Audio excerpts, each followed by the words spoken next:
আসসালামু আলাইকুম এভরিওয়ান। আজকে কিন্তু আমরা একটা গ্রাফিক্স কার্ড নিয়ে আসছি। সো এতদিন আমরা এনভিডিআর অনেকগুলো কার্ড নিয়ে কথা বলছি, আজকে কিন্তু থাকতেছে AMD Radeon 7600 XT এই গ্রাফিক্স কার্ডটা। এই গ্রাফিক্স কার্ডটা আপনারা যারা ব্যবহার করতেছেন তারা তো অবশ্যই ব্যবহার করতেছেন, অবশ্যই আমাদের কমেন্ট বক্সে জানাবেন। আর এই গ্রাফিক্স কার্ডটা নিয়ে আজকে আমরা কথা বলবো গেমিং টেস্ট, তার সাথে আমরা কিছু বেঞ্চমার্ক করবো এবং হলো কিছু প্রোডাক্টিভিটি টেস্ট থাকবে। সো আমাদের সাথেই থাকবেন। So without further ado let's get started.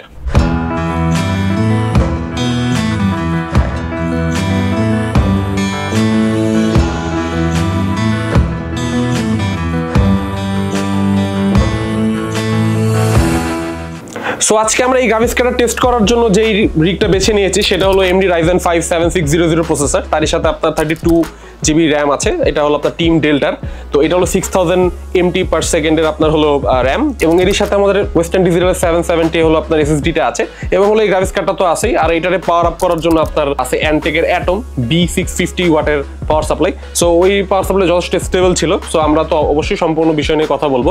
এবং হলো আমাদের কেসিং যেটা ছিল সেটা পিছনে দেখতে পারতেছেন, এটা হলো Antec-এর C8 কনস্টেলেশন সিরিজের কেসিং, খুবই অসাধারণ কেসিং। এবং এর সাথে আপনার হলো প্রথম অ্যারাউন্ড মনে হয় 50 জন যদি আপনার হলো অর্ডার করে এই কেসিংটা, তারা মনে হয় আপনার হলো 2 সেট ফ্যান পাবে, মানে আর কি টোটাল 6টা ফ্যান পাবে। সো এটা খুব ভালো একটা এডিশন ছিল। So thank you Antec for providing us this casing. AMD-র যে ড্রাইভারটা ছিল সেই ড্রাইভারটা ছিল আপ টু ডেট, তার সাথে হলো আমাদের এমবিয়েন্স টেম্পারেচার ছিল অ্যারাউন্ড 24 ডিগ্রি। সো আমরা যদি এই গ্রাফিক্স কার্ডটা যদি ইন জেনারেল স্পেসিফিকেশন বলি, তাহলে এতে কিন্তু ব্যবহার করা হয়েছে গ্রাফিক্স প্রসেসর হিসেবে কিন্তু আছে Navi 33, তার সাথে হলো আপনার এটাতে কোর আছে 2048টার মতো, টেক্সচার ম্যাপিং ইউনিট মানে TMUs আছে 128টার মতো, এবং হলো রেন্ডার আউটপুট ইউনিট যেটাকে আরো পিস বলা হয় সেটা হলো আছে 64টা। এর সাথে আমাদের এটার মেমোরি সাইজ কিন্তু 16GB, আর এর সাথে এটার GDDR6 memory type, bus with হলো আপনার 128 বিট। সো এটা ছিল ইন জেনারেল এই গ্রাফিক্স কার্ডটার আর কি আপনার স্পেসিফিকেশন। কিন্তু আমরা আসলে যেহেতু গেমিং টেস্ট শুরু করব, তো আমরা আসলে বেশি দেরি করব না, আমরা গেমিং টেস্টের দিকে চলে যাচ্ছি। সো আমরা যেহেতু গেমিং টেস্ট নিয়ে কথা বলবো, সবচেয়ে বেশি হাইপ যে গেমসটা সেটা হলো আপনার ব্ল্যাক মিথ উকং। এটাতে আমরা যখন এই 7600 XT এটা যখন টেস্ট করছি 1080p তে হাই প্রিসেট ছিল সবকিছু, এর সাথে রে ট্রেসিং ছিল আপনার ভেরি হাইতে, এবং FSR ছিল বন্ধ। তখন আমরা কিন্তু এটাতে ম্যাক্স FPS পাইছি 171 এর মতো, এভারেজ FPS ছিল 49, 1% লোতে ছিল 1 FPS। যখন এটাতে আমরা রে ট্রেসিং লোতে রেখেছি এবং FSR অন করে দিয়েছি, তখন কিন্তু আমরা অ্যারাউন্ড ম্যাক্স FPS ছিল 176 এবং এভারেজ FPS ছিল 57, এবং 1% লোতে ছিল 36। ইউজুয়ালি যদি আমরা বলি এভারেজ FPS যখন হলো আমরা FSR অন করছি তখন কিন্তু অ্যারাউন্ড 49 থেকে 57 এ চলে গেছে, ওইটা বলা চলে 16.3% একটা ইনক্রিজ হয়েছে, এবং 1% লোতে কিন্তু ইনক্রিজ হয়েছে হিউজ লেভেলে, কারণ 1 FPS ছিল পরবর্তীতে 36 FPS এ চলে গেছিল। এরপর আমরা চলে যাব এটারই 1440p তে। 1440p তে আমরা এটা কিন্তু হাই প্রিসেট ছিল, রে ট্রেসিং কিন্তু ছিল ভেরি হাই, এবং FSR তখন বন্ধ ছিল, মানে FSR অফ করা ছিল।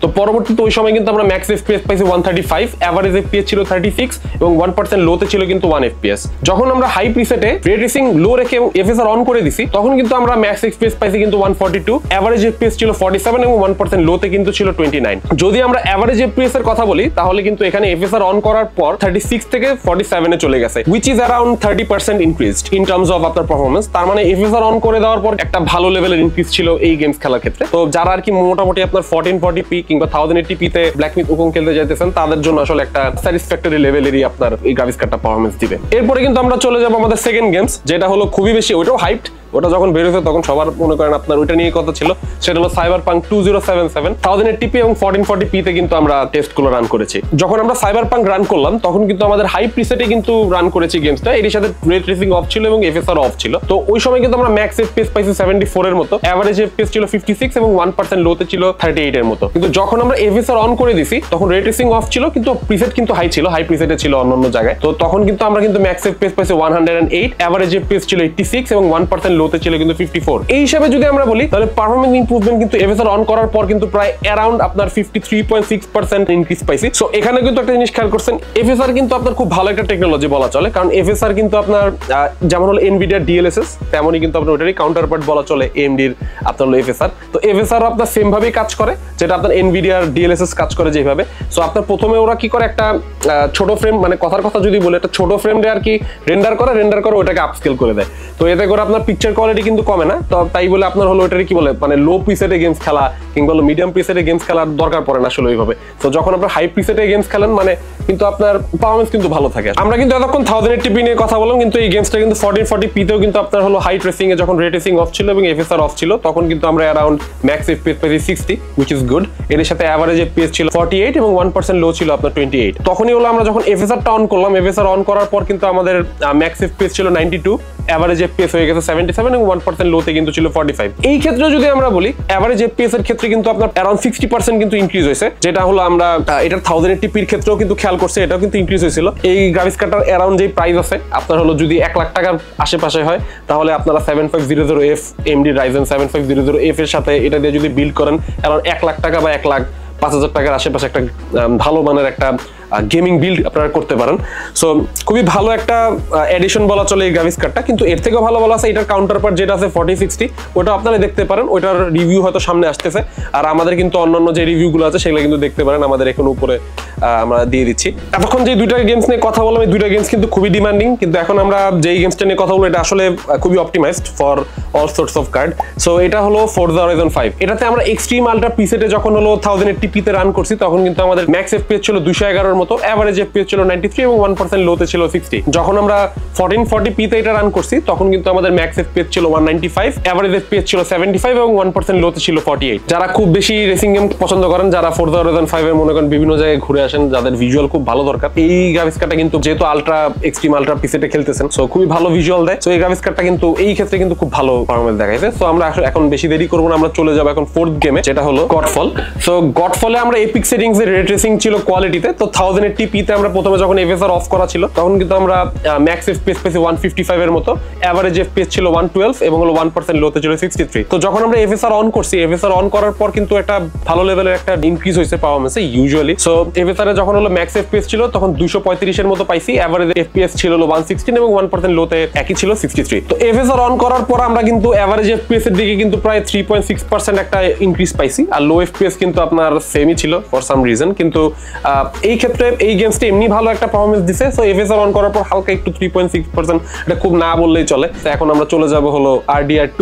RDR2 তে আমরা 1080p আলট্রা সেটিংসে কিন্তু এফপিএস পাইছি 95, এভারেজে ছিল 80 এবং হলো আপনার যখন আমরা 1% লোতে খেললাম তখন ছিল 65 এবং হলো 1440p তে হাই সেটিংসে আমরা হলো ম্যাক্স এফপিএস পাইছি 70, এভারেজ এফপিএস ছিল 6.5 এবং 1% লোতে ছিল 50। সো দেখা যাচ্ছে কিন্তু RDR2 তেও কিন্তু একটা স্যাটিসফ্যাক্টরি লেভেলের আপনার পারফরম্যান্স দিচ্ছে এই গ্রাফিক্স কার্ডটা। এতক্ষণ কিন্তু আমরা গেমিং টেস্ট নিয়ে কথা বলছি। সো ইউজুয়ালি এটা নিয়ে আপনাদের যাদের অনেক বেশি মাথা ব্যথা যে আপনার হলো RDR2 কেন ইউজ করিনি আমরা আগের বেঞ্চমার্কগুলোতে, সো সেটা কিন্তু আমরা এই বেঞ্চমার্কে করছি।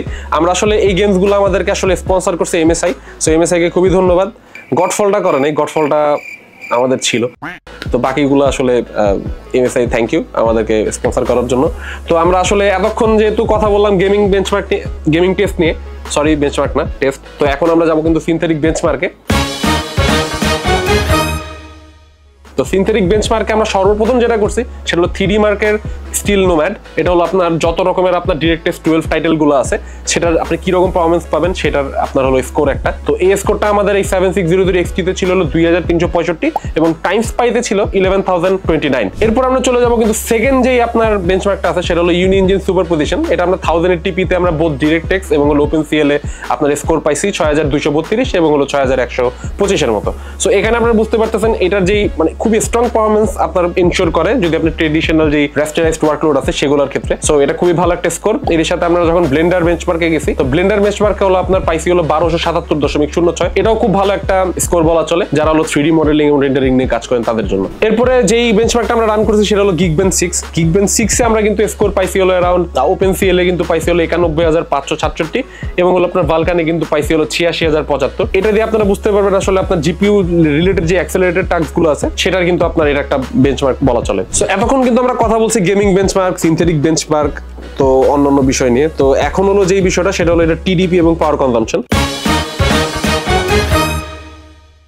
সো আমরা হলো MSI কম্বাস্টার দিয়ে এটারে স্ট্রেস টেস্ট করছি। স্ট্রেস টেস্ট করার পর আমাদের যে রেজাল্টটা আসছে সেই রেজাল্টটা হলো আপনার অ্যারাউন্ড 2 মিনিট, 5 মিনিট, 10 মিনিট এবং 30 মিনিট টোটাল হলো আমরা এভাবে ডিভাইডেশন করছি। তো প্রথম 2 মিনিট 5 মিনিট এটা 100% ইউটিলাইজেশনে ছিল। ওভার দ্য টাইম এটা সম্পূর্ণ ছিল 203 ওয়াট পর্যন্ত এটার পাওয়ার ড্র করছে। এর মাঝখানে আমাদের হলো প্রথম 5 মিনিট পর্যন্ত এটা অ্যারাউন্ড 67 ডিগ্রি পর্যন্ত ছিল, কিন্তু যখনই আপনার হলো 10 মিনিটের পরে যাচ্ছে তখন এটা কিন্তু আপনার ধরে রাখছিল 70 ডিগ্রি পর্যন্ত। 70 ডিগ্রি এক্সিট করে নাই। কিন্তু আমরা গেমিং বেঞ্চমার্ক যখন করছি, গেমিং টেস্ট যখন যখন করছি তখন এটা 72 ডিগ্রি পর্যন্ত হিট করছে। সো এটা ছিল আপনার বলা চলে এটার টিডিপি এবং হলো পাওয়ার ড্র। সো এটা কিন্তু ইউজুয়ালি এটার যে পাওয়ার ড্র সেটা কিন্তু 180 থেকে 190 ওয়াটের মতো। তো এটা কিন্তু আমরা যখন স্ট্রেস টেস্ট করছি তখন 203 ওয়াটের মতো ড্র করছে। সো বোঝা যাচ্ছে এটা ইউটিলাইজড অবস্থাও আপনার হলো খুব বেশি যখন ইউটিলাইজেশন ছিল গ্রাফিক্স কার্ডের তখন কিন্তু অ্যারাউন্ড আপনার হলো 70 ডিগ্রির উপরে আর কি আপনার এটা হিট করে নেই। গেমিং টেস্টে যখন গেমিং করা হয়েছে আমাদের তখন কিন্তু আমাদের কিন্তু মোটামুটি বলা চলে এটা হলো 72 ডিগ্রি একবার আমরা দেখছি 72 ডিগ্রি পর্যন্ত হিট করছে। সো ইন টার্মস অফ আমরা যদি বলি তাহলে কিন্তু এটার যে থার্মাল পারফরমেন্স এবং হলো পাওয়ার ড্র তো অবশ্যই অন্য জায়গায়, কিন্তু আপনার থার্মাল পারফরমেন্স কিন্তু খুবই ভালো ছিল। আমরা গেমিং টেস্ট, সিনথেটিক বেঞ্চমার্ক এবং হলো আমরা হলো পাওয়ার ড্র নিয়ে একটু কথা বলছি। তো এখন কিন্তু আমরা যাবো এটা প্রোডাক্টিভিটি টেস্ট নিয়ে।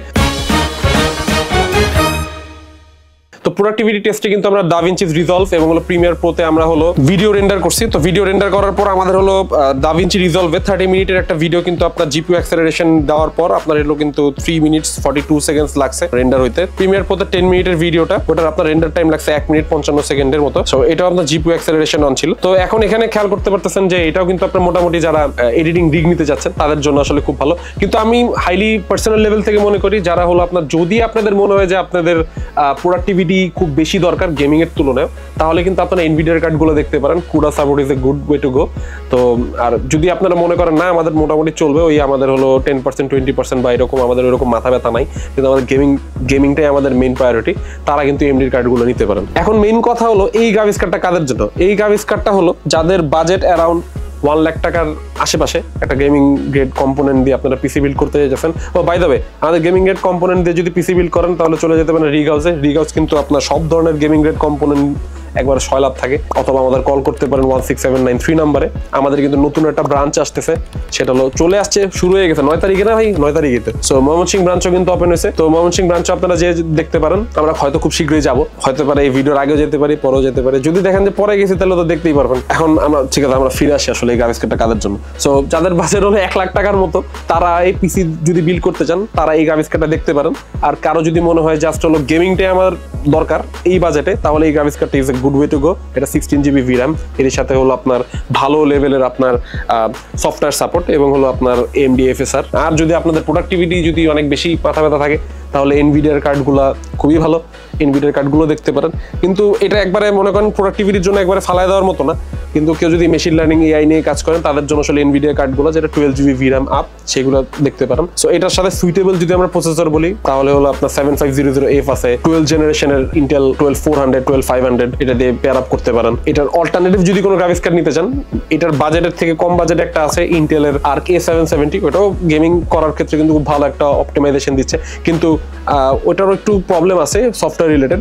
কিন্তু আপনার যদি আপনারা এই গ্রাফিক্স কার্ডটা নিতে চান ওই বাজেটে, বললামই 1 লাখ টাকার আশেপাশে পিসি বিল্ডের জন্য, তাহলে এই গ্রাফিক্স কার্ডটা দেখতে পারেন।